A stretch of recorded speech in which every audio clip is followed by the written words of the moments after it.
প্রথমবার টলিউডের সিনেমায় অভিষেক হয়েছে দেশীয় মডেল অভিনেত্রী কাজী নওশাবা আহমেদের।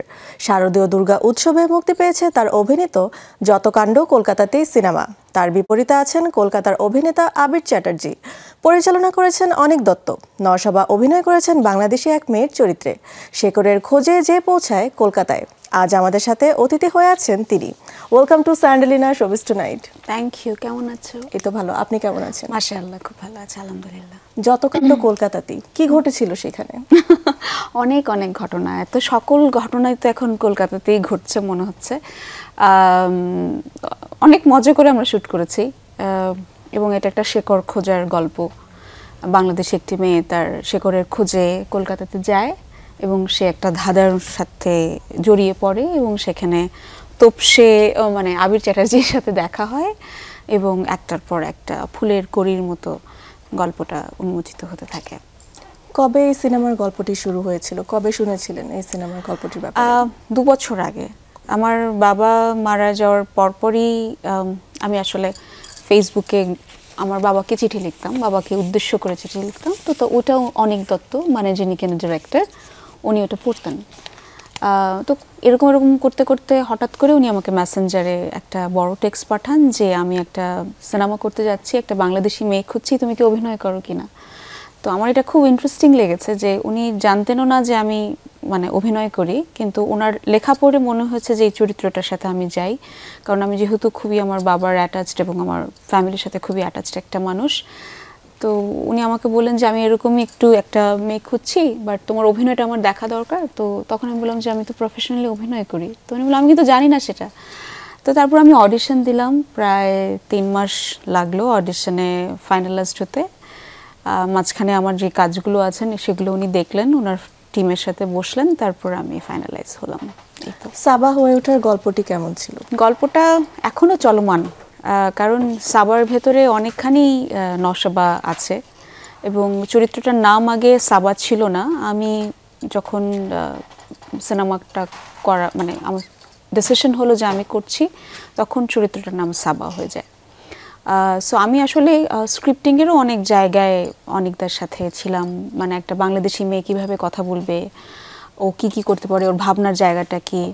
তো সাবার চরিত্রটা আমার কাছে to be continue I guess. মানে কিছু চরিত্র আছে যেমন ধরেন ইকরি, ইনমি, এখনও আমি ওকে নিয়ে ক্যারি করছি। সাবা আমি সারা জীবন ক্যারি করব, কারণ সাবার চরিত্রের একটা বিশেষ জায়গা হচ্ছে সে যেমন পৃথিবীকে দেখতে চায়, সে প্রচণ্ড কৌতূহলী, সে তার জীবনকে ভীষণ ভালোবাসে এবং সে তার বাবা মাকে ভীষণ ভালোবাসে। এটি কি নওশাবার সাবা নাকি আলাদা কোনো চরিত্রের নাম? কিছুটা নওশাবারই সাবা, মানে অনেকখানি আমার চরিত্রটাকে আমি ওখানে দেখতে পাই, রিফ্লেকশনটা আছে এবং সেটা আমার কাছে। এবং আমি যেহেতু ঘুরতে ভীষণ পছন্দ করি, আমার নতুন নতুন জিনিস দেখতে ভালো লাগে, নতুন কালচার জানতে ভালো লাগে এবং দিন শেষে ওর জীবনের লক্ষ্যটা হচ্ছে যে ওর প্যারেন্টসকে অথবা ওর মা যে একটা চাপা অভিমান কষ্ট নিয়ে আছে, সেটা থেকে তার মাকে সে কীভাবে সেটা থেকে একটু দূরে নিয়ে আসতে পারে, সেই চেষ্টাটাই আমার কাছে সাবাকে অনেক সুন্দর করে। যে সে কারণে সে তার কাজ বাদ দিয়ে মায়ের শেকড়ের খোঁজে সে চলে যায় কলকাতায়। চরিত্রটি কেমন? এটি কি ধরনের চরিত্র? চরিত্রটা খুবই সিম্পল একটা, মানে এমন কোনো এক্সট্রা অর্ডিনারি কিছু না। মানে তোমার পাশের বান্ধবী যেরকম সাবাও সেরকম, আমি যেমন সেরকম, তুমি যেমন সেরকম। যারা আমরা একটু ঘুরতে পছন্দ করি, যারা ফেলুদা পড়েছি, যাদের কাছে কাজী নজরুল ইসলাম, যাদের কাছে সত্যজিৎ রায় ভীষণ প্রিয়, যারা সংস্কৃতির সাথে থাকতে চায়, যারা তাদের রুটকে ভীষণ ভালোবাসে, ফ্যামিলিকে ভীষণ ভালোবাসে, সেরকম একটা খুব সাধারণ একটি মেয়ে, মানে খুব এক্সট্রা অর্ডিনারি কিছু না। এই জন্যই আমার ওকে ভীষণ ভালো লাগে যে সাধারণ, মানে এই ধরনের চরিত্রগুলো সাধারণত খুব মানে নায়িকা চরিত্র হিসেবে ধরা হয় না, কিন্তু অনিকদার এখানেই মুনশিয়ানা যে উনি একটা সাধারণ জায়গা থেকে খুবই সিম্পল একটা প্রেমের গল্প বলতে চেয়েছেন, একটা ভ্রমণের গল্প বলতে চেয়েছেন, একটা শেকড় খোঁজার গল্প বলতে চেয়েছেন। সাবা হয়ে ওঠার জার্নিটা কেমন ছিল? এই চরিত্রটি হয়ে ওঠার জার্নিটা না আসলে যখন থেকে আমি অডিশন দিচ্ছিলাম, আমার মনে হয় যখন উনি আমাকে বললেন প্রথম টেক্সটে যে তুমি এটা করবে কিনা, তখন থেকে আমার জার্নি শুরু হয়েছে আসলে। আমি তো মনে করি যে সাবা, আমি বললাম না মানে টু বি কন্টিনিউ সাবা আমার ভেতরে, এবং এটার পেছনের অবশ্যই টিম স্পিরিট ছাড়া তো কোনো ভালো কাজ সম্ভব না। আমি যতটুকুই হতে পেরেছি, আদৌ হতে পেরেছি কিনা সেটা দর্শক বলবে, কিন্তু আমি চেষ্টা করেছি। সেই চেষ্টাটার পেছনে অবশ্যই আমার টিমমেটদের মানে ভূমিকাটা সবচেয়ে বেশি। স্পেশালি অনিকদা তো অবশ্যই যে কিনা জিনিসটা দেখতে পেরেছেন যে আমি সাবা হতে পারি। তাছাড়া আমাদের যে বেনিদি ছিল, সোহাগদি ছিল, মানে আমাদের যারা অ্যাক্টিং করছিলেন পুরো টিম, অমিতদা আমাদের সিনেমাটোগ্রাফার, এবং যেহেতু অনিকদা অনেকটা সময়ে কিন্তু সেটে উনি থাকতে পারতেন না ওনার অসুস্থতার কারণে, কিন্তু পুরো টিম জিনিসটাকে এগিয়ে নিয়ে গেছে। আবিরদার কথা তো না বললেই নয়, এবং সহশিল্পী আমার যারা ছিলেন।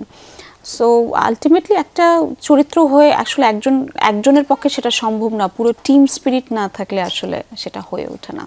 আর এখন যে ধরেন যতটুকু আমি পজিটিভ পাচ্ছি সেটা অবশ্যই আমার পুরো টিমের কৃতিত্ব।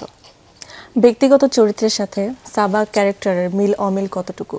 অনেকখানি মিল, অনেকখানি অমিল, বাট আমি ওভাবে মিলাতে চাইনি। বাট আলটিমেটলি যে কোনো চরিত্র করার ক্ষেত্রেই তো আপনার নিজস্ব চরিত্রের একটা প্রভাব থাকেই, সাবকনশিয়াসলিও থাকে।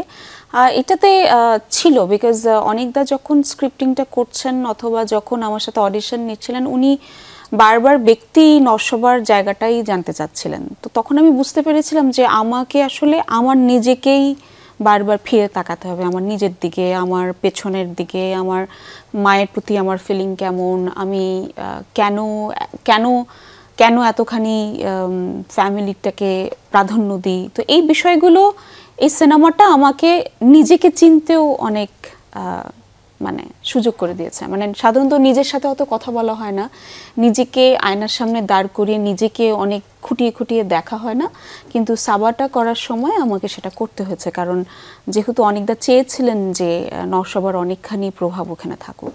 সাবা চরিত্রের বা এই গল্পটির কোন অংশটি আপনার সবচেয়ে প্রিয়?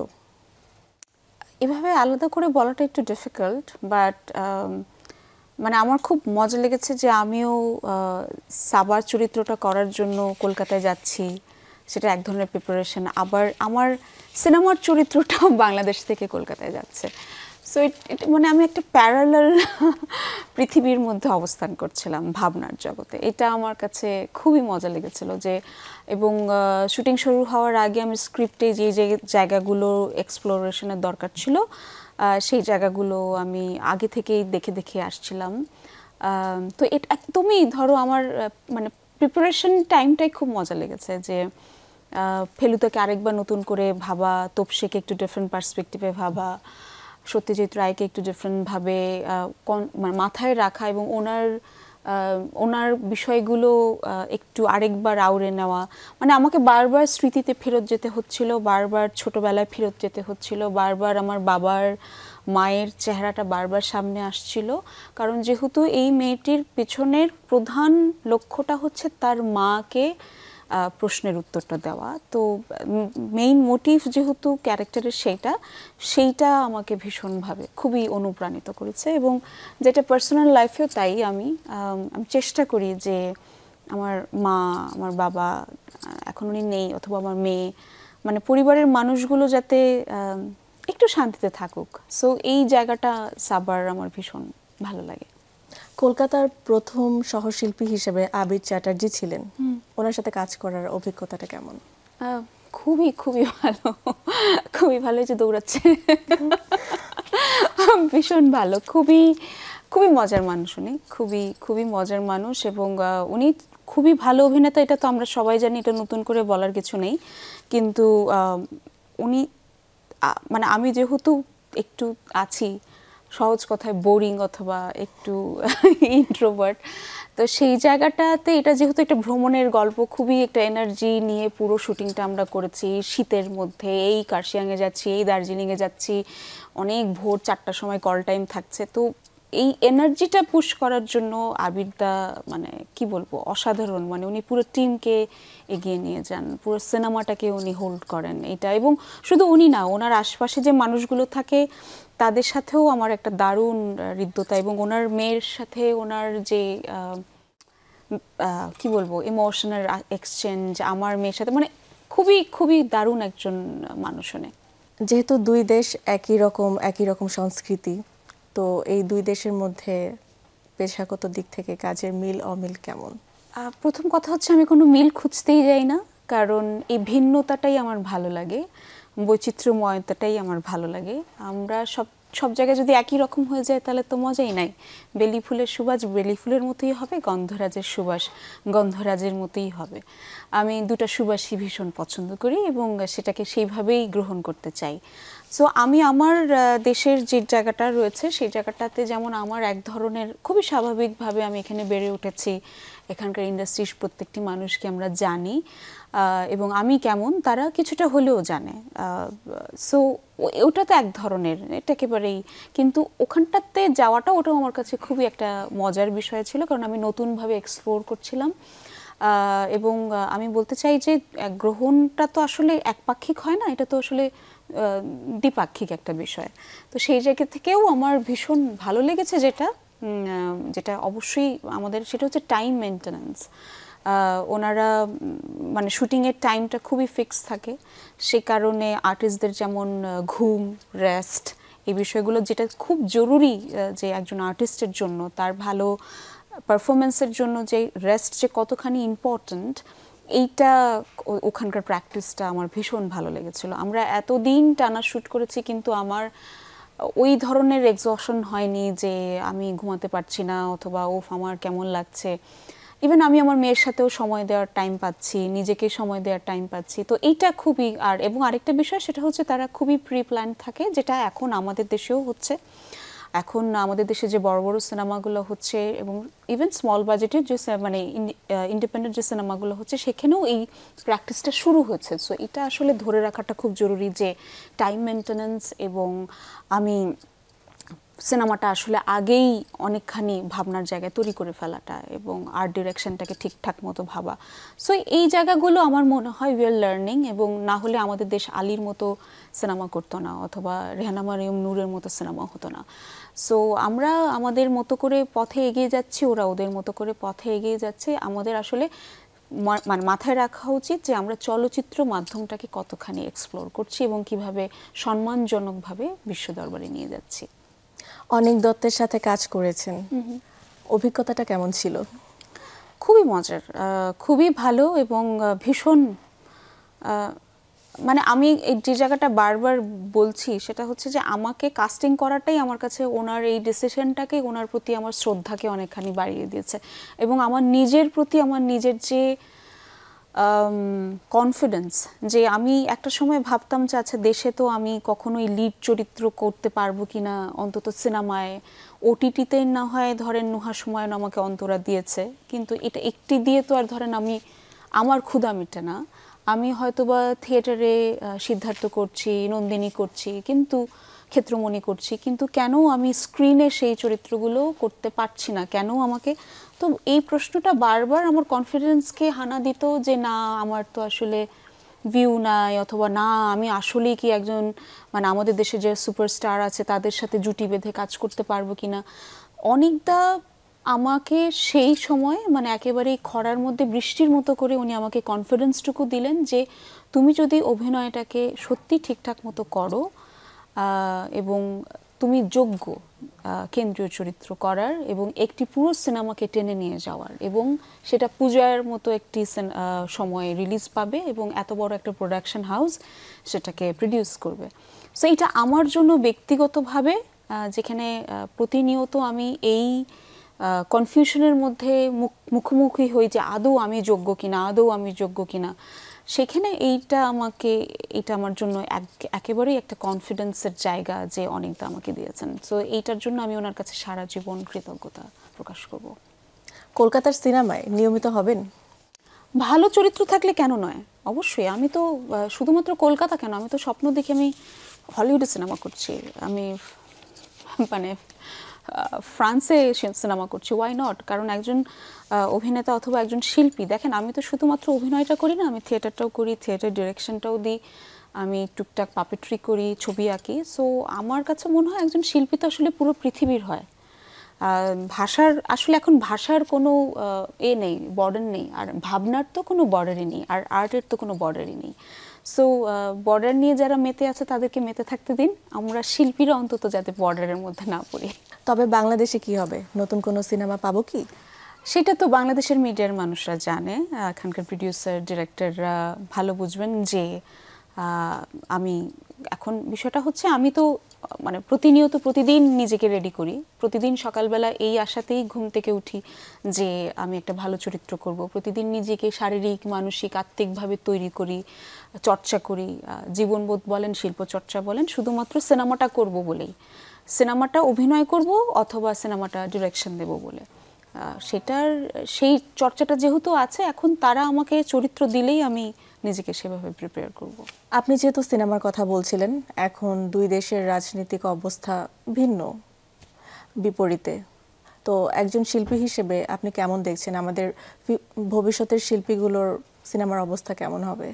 প্রথম কথা হচ্ছে আমি তো আসলে আশাবাদী মানুষ, আর এই অস্থিরতা তো শুধুমাত্র এই ইতিহাসে প্রথম নয়, আগেও হয়েছে, বাট আলটিমেটলি তো আমরা সবসময় একই থাকি। সো এই সময়টা পার করাটা আসলে খুব জরুরি, এবং যতটুকু সম্ভব আমার মনে হয় যে অন্তত আমি আমার ব্যক্তিগত জায়গা থেকে, এবং আমি যেহেতু শিল্প সংস্কৃতির মানুষ সেই জায়গাটা নিয়েই কথা বলতে পারবো। সো আমার মনে হয় যে মানে যাদের যাদের কাছে সমস্যা তাদের কাছে এটা সবসময় সমস্যা ছিল, মানে যারা ক্ষমতায় থাকে তাদের কাছে সবসময় এই বিষয়টা, কে কার বর্ডার ক্রস করলো, কে কি করলো, এটা নিয়ে তাদের সবসময় রাজনৈতিক অস্থিরতাটা নিয়ে থাকবে। কিন্তু আমাদের শিল্পীদের কাজ কিন্তু হচ্ছে সবসময় শান্তির কথা বলা, সুন্দরের কথা বলা। সো সেই জায়গা থেকে আমার কাছে মনে হয়, সেটা এস এম সুলতান বলেন, সেটা জয়নুল আবেদিন বলেন, যেটা যামিনী রায় বলেন, সেটা কাজী নজরুল ইসলাম বলেন, সেটা রবীন্দ্রনাথ বলেন, যার কথাই বলেন না কেন, দিন শেষে আমরা কখনোই এগুলো অগ্রাহ্য করতে পারবো না। আমরা লালনের দেশের মানুষ, সো এই যে মাটিটা তো একই রকম, হ্যাঁ। সো মানে সেই বাউলের যে দেশের মনের যে মানুষরা, তাদের পক্ষে আসলে এসব বেশি দিন আসলে আমার কাছে মনে হয় না, অন্তত আমি এটা বিশ্বাস করি এই সময়টা কেটে যাবে। এই সময়টা কেটে যাওয়া পর্যন্ত আমরা যথেষ্ট সম্ভব আমার মনে হয় যে আমরা যাতে আমাদের ব্যক্তিগতভাবে এবং আমরা যারা শিল্পীরা আছি তারা যাতে অন্তত শান্তির কথা বলি, সুন্দরের কথা বলি, এবং অবশ্যই বৈচিত্র্যময়তা এবং একজনের ভিন্ন মতবাদ থাকতেই পারে, তাকে যাতে আমরা সেটা সম্মানের চোখে দেখি। এইটা ছাড়া এই মুহূর্তে আমার ব্যক্তিগতভাবে আমার নিজস্ব কোনো চর্চা নেই। আমি যেমন দুর্গাপূজায় আনন্দ করব, ঠিক তেমনি সামনে প্রবারণা পূর্ণিমা আছে, আমি সেই রকমভাবেই শ্রদ্ধা জানাবো। আমি আমার ইমানটা আমার কাছে ঠিক থাকবে, এবং এই যে ভিন্নতাটা যে খুব জরুরি, এই ভিন্নতাটাই যে সৌন্দর্য, সবাই একই রকম হবে না সেটাই মেনে নেওয়া এবং সেটাকেই সম্মানের চোখে দেখাটা ছাড়া এই মুহূর্তে আমার কাছে মনে হয় আমার অন্তত কিছু করবার নাই। আমি সেই আমার থিয়েটারের মাধ্যমে, আমার সিনেমার মাধ্যমে, আমার লেখার মাধ্যমে, আমার পেইন্টিংয়ের মাধ্যমে আমি শুধু সেই বার্তাটাই বারবার দিয়ে যাব। এবার একটু ভিন্ন প্রসঙ্গে আসব, যেহেতু এখন দুর্গাপূজা চলছে, আপনার বেশ কিছু ছবি দেখেছি পুজোর, এর পেছনে ভাবনাটা কি? আমি বিশ্বাস করি যে আমাদের দেশে আমরা সবসময় খুবই একসাথেই ছিলাম, এবং আমি যেহেতু মনে করি যে নারী শক্তির যে জয়গান যখনই গাওয়া হবে তখন আমরা নারী শক্তির বিষয়টা কি আসলে, তো সেই জায়গা থেকেও আমার কাছে মনে হচ্ছে এই সময়টাকে খুবই শ্রদ্ধার সাথে কোনোভাবে যে বার্তাটা আমরা ব্যক্তিগতভাবে দিতে চাই অথবা দলীয়ভাবে দিতে চাই, যে যেমন ধরেন লাস্ট আমি যেটা করেছিলাম যে প্লাস্টিক, সো আমার কাছে মনে হয়েছিল যে এই যে আমরা সমুদ্রকে একেবারে দূষিত করে দিচ্ছি, সমুদ্রের তলদেশ পর্যন্ত চলে যাচ্ছে মানুষের পিশাচের মতো করে হাত, এবং এই যে আমরা এনভায়রনমেন্টের এত ক্ষতি করছি, তো দিন শেষে প্রকৃতি তো নারীরই একটি রূপ। তো সেই জায়গা থেকে আমি সবসময় চেষ্টা করি যে প্রকৃতির কাছে ফিরে আসার আহ্বান জানাই, সেটা আমার লেখায় হোক, সেটা আমার থিয়েটারে হোক, সেটা আমার যে কোনো ফটো স্টোরিতে হোক, ইভেন আমি যে আগুনই যে ডিরেকশনটা দিয়েছি, এবং আমি যেহেতু আর্ট থেরাপি নিয়ে কাজ করি, সো আমার নিজের জীবনেও আর্ট আমাকে সবসময় উঠে দাঁড়াতে সাহায্য করেছে। সো আর্ট থেরাপিটার সময়ও যেহেতু আমি বাকশ্রবণ প্রতিবন্ধী, দৃষ্টি প্রতিবন্ধীদের নিয়ে কাজ করে আসছি 18 সাল থেকে, আমার কাছে মনে হচ্ছিল যে এই যে জুলাই আন্দোলনের পরে যে যারা চোখ হারিয়েছেন অথবা যারা মানসিকভাবে বিপর্যস্ত আছেন, সেটা আমরা সকলেই আছি। তো সেই জায়গা থেকে কিভাবে আর্টকে কাছে এনে কিভাবে এই যে বাঙালির যে ভেতরের যে স্পৃহা এবং বারবার যে তারা উঠে দাঁড়ায় এবং বারবার অন্যায়ের বিরুদ্ধে দাঁড়ায়, বারবার তারা উঠে যে মানে পড়ে যেও আবার উঠে দাঁড়াচ্ছে, এই শক্তিটা আসলে কোথায়, সেইটা খুঁজতে যাওয়ার জার্নিটাই ছিল আগুনি। সো এই কাজগুলোই করে যাব এবং যে দুর্গার যে কথাটা বললেন অথবা আগুনি বলেন, এই যে সামনে আমি যাই কাজ করব না কেন, আমি বারবার শান্তির কথা বলবো, আমি বারবার সুন্দরের কথাটাই বলবো, আমি বারবার একসাথে হয়ে আসার কথা বলবো। এই কারণেই আমাদের দলের নাম রেখেছি টুগেদার উই ক্যান। আমরা জানি আপনার একটি থিয়েটার আছে, থিয়েটারের কাজের ব্যাপারে জানতে চাচ্ছি। থিয়েটারটার নাম হচ্ছে টুগেদার উই ক্যান। নামের মধ্যেই আশা করি বোঝা যায় যে আমাদের ফিলসফিটা কি। যে কোনো ভালো কাজই কখনোই একা করা সম্ভব না, সেটা সিনেমা থেকে নিয়ে শুরু করে দেশ গঠন বলেন, একটি বাচ্চা পালন বলেন, সব ক্ষেত্রেই আপনার আসলে অনেক মানুষের সহযোগিতা একটা সুন্দর কাজ হয়, সেটা অন্যায়ের প্রতিবাদ বলেন। তো টুগেদার উই ক্যান সবসময়ই আমরা একেবারে 18 সাল থেকে এটা শুরু করেছি। স্পেশালি এবলদের নিয়ে কাজ করাটাই আমার মুখ্য উদ্দেশ্য এবং আর্টটাকে একটা আর্ট যে আসলে একটা জাদু মন্ত্র এবং শিল্পের সাথে থাকলে যে মানুষ সুন্দর থাকে, নিজের সাথে নিজে থাকে, প্রকৃতির সাথে থাকে, এই জাদু মন্ত্রটাই বারবার ফিরিয়ে ফিরিয়ে আনার জন্যই আমি টুগেদার উই ক্যান করি এবং প্রতি বছর কাজ করে যাচ্ছি। এবারও আগুনি করলাম, সেটা জুলাই যোদ্ধাদেরকে সাথে নিয়ে। সো এটার আমি সারা দেশব্যাপী শো করতে চাই, কিন্তু পৃষ্ঠপোষকতা পাচ্ছি না। অ্যাজ ইউজুয়াল থিয়েটারের জন্য তো পৃষ্ঠপোষকতা পাওয়া যায় না। সো আমি আগুনিকে মাথায় রেখে আরও অনেক কিছুই চিন্তা করছি, সেটা ওয়েব সিরিজ হতে পারে, সেটা সিনেমা হতে পারে। সো টুগেদার উই ক্যানকে নিয়ে আমাদের অনেক স্বপ্ন, কারণ টুগেদার উই ক্যান আসলে আমার কাছে একটা আন্দোলন, শুধুমাত্র একটি থিয়েটার না, এটা একটা শিল্প আন্দোলন। বাংলাদেশের বেশ কিছু সিনেমা আমরা আন্তর্জাতিকভাবে দেখছি বেশ সাড়া ফেলছে, বাট কিন্তু দেশের পরিস্থিতিতে তেমন একটা সাড়া ফেলছে না। আপনার দৃষ্টিভঙ্গিতে আমরা জানতে চাচ্ছি। দেখেন, প্রথম বিষয় হচ্ছে আবার দর্শককে ফিরিয়ে আনতে হলে সেটার জন্য কিন্তু লাস্ট ঈদটা কিন্তু দারুণভাবে কাজ করেছে। আমাদের তুফান, আমাদের তাণ্ডব, আমাদের উৎসব, জঙ্গলি, এই সিনেমাগুলো কিন্তু অনেক ভালো ভালো আমরা রিভিউ জানি। সো এই যে ধরেন রেহানা মরিয়ম নূর কিন্তু আরেকটা নতুন ধরনের জনরা দিল আমাদেরকে, এরপর আলী, এরপর আরও অনেক সিনেমা, যে বাড়ির নাম শাহানা যেটা অস্কারে যাচ্ছে, এবং একজন ফিমেল ডিরেক্টর, সেটা মানে মোট কথা হচ্ছে আমি ফিমেল বলতে চাইছি না, বাট এটা খুবই আমার কাছে ভীষণ আশার কথা যে প্রথম কথা হচ্ছে এটা নারী কেন্দ্রিক, একজন নারী দ্বারা এটা পরিচালনা করা হয়েছে এবং এটা প্রডিউসারও একজন নারী। এখানে যারা অভিনয় করেছেন তারা দুর্দান্ত সকল, আমি তাদেরকে সকলকে পার্সোনালি খুবই চিনি, এবং এখানে মিউজিক যিনি করেছেন উনিও একজন নারী। তো এইটা কিন্তু আমার কাছে মনে হয় যে হ্যাঁ, অবশ্যই ব্যবসার জায়গাটা আমরা ভাববো, কিন্তু এই মুহূর্তে বাংলাদেশ ইন্ডাস্ট্রি অথবা পুরো দেশ যে জায়গায় আছে, আমার মনে হয় আমাদের একটু ধৈর্য ধরা উচিত। আমরা অনেক বিশ্ব দরবারে বাংলাদেশের চলচ্চিত্র অনেক মানে সুনাম নিয়ে আসছে। সাবা আরেকটি দুর্দান্ত ছবি। এবং আশা করি সামনে আরও আমরা আমাদের যে কমার্শিয়াল যে জায়গাটা বারবার আমি বুঝতে পারছি যে হল বাঁচানোর জন্য হলেও সেই সিনেমাগুলো দরকার, সেই সিনেমাগুলোও আসবে। সো এখন আমরা যদি পুরো একযোগে কাজ করি, আমার মনে হয় যে সেদিন দূরে নয়, আবার হলগুলো নতুনভাবে নতুন হল হবে, মাল্টিপ্লেক্সের সংখ্যা আরও বাড়বে এবং আমরা মানে লগ্নিসহ প্রযোজককে টাকা ফেরত আনতে পারবো। এবং তার সাথে সাথে দেখেন, সাবার মতো সিনেমার যেমন প্রয়োজন, ঠিক তেমনি কিন্তু তাণ্ডবের মতো সিনেমাও প্রয়োজন। একটা ইন্ডাস্ট্রিতে শুধুই কমার্শিয়াল ফিল্ম হবে সেটা যেমন নয়, আবার কমার্শিয়াল ফিল্ম হবেও না সেটার পক্ষেও আমি নই। আমার কথা হচ্ছে যে বিভিন্ন স্বাদের একটা ইন্ডাস্ট্রিকে বারবার উঠে দাঁড়াতে হলে অথবা একদম ফাইনালি উঠে দাঁড়াতে গেলে কিন্তু সকল ধরনের সিনেমা যদি না হয় এবং সিনেমার সংখ্যা বাড়লেই কিন্তু হলের সংখ্যা বাড়বে। এটা একটার সাথে একটা রিলেটেড। শিল্প, ভালোবাসা আর সত্যে বেঁচে রই, আপনি সবসময় এই কথাটি বলেন, এই ব্যাপারে জানতে চাচ্ছি। পুরো জীবনটা তো একটা আর্ট। এই যে বেঁচে আছি, যে তুমি এত সুন্দর করে তাকিয়ে আমার সাথে কথা বলছো, সুন্দর সুন্দর প্রশ্ন করছো, এটাই তো একটা মানে একটা মানুষের জীবনে আসলে খুবই অল্প সময়ের জন্য আমরা পৃথিবীতে আসি। জানিও না কাল বেঁচে থাকবো কিনা।